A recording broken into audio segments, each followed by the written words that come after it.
Hello বন্ধুরা, welcome back to my channel flavours by Shubhra. আজ তৈরি করব আমলকির চমনব্রাশ, যেটা শীতকালে খুবই প্রয়োজনীয়।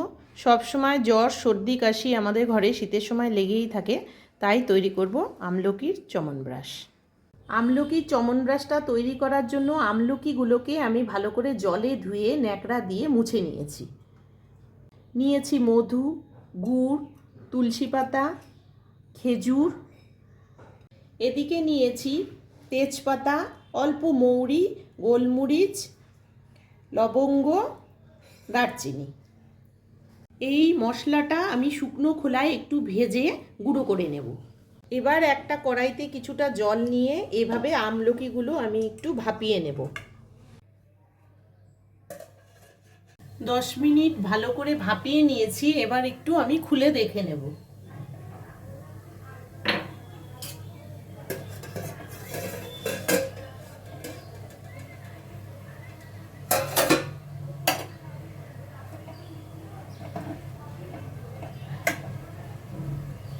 হয়ে গেছে, এবার এটা তুলে নিচ্ছি। এবারে একটি লোহার কড়াই গরম করে নিয়ে আমি মশলাগুলো সামান্য শুকনো খোলায় ভেজে নেব। অল্পই ভাজতে হবে, বেশি ভাজবো না। ভাজা হয়ে গেছে, এবার আমি তুলে নিচ্ছি। আমলকিগুলো ভাপিয়ে নিয়েছি, এবারে আমি একটু প্রেস করে বিচিগুলো বের করে নেব।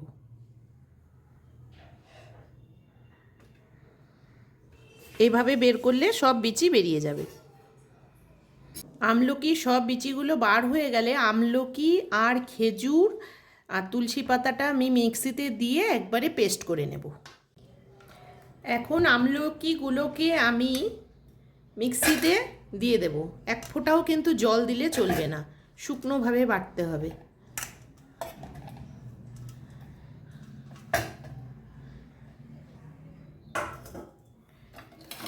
এবারে দেব খেজুর আর দেব তুলসী পাতা। এটাকে আমি ভালো করে পেস্ট করে নেব। আমলকিটা আমি পেস্ট করে নিয়েছি। এবারে কড়াইটা গরম করে দিয়ে দেব আধা চামচ ঘি।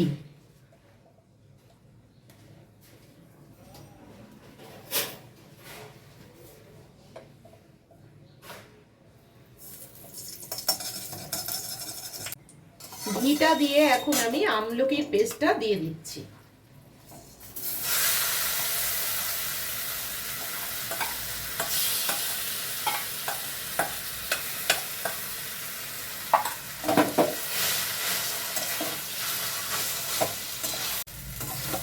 যেহেতু আমলকির পেস্টের মধ্যে খেজুর দেওয়া আছে, তাই গুড়টা কিন্তু বেশি দিতে হবে না।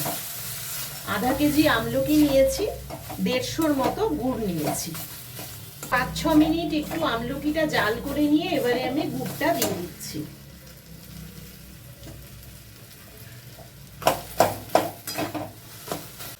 এক চিমটি লবণও দিয়ে দিলাম।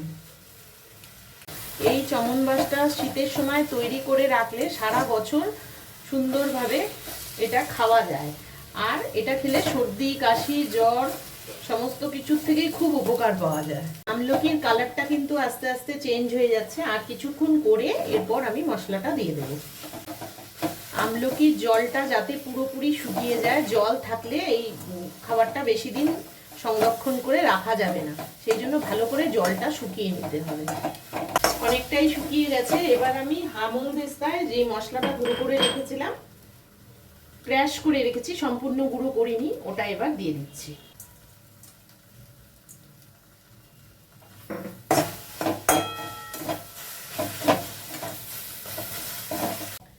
এবারে দেব 2 চামচ মধু।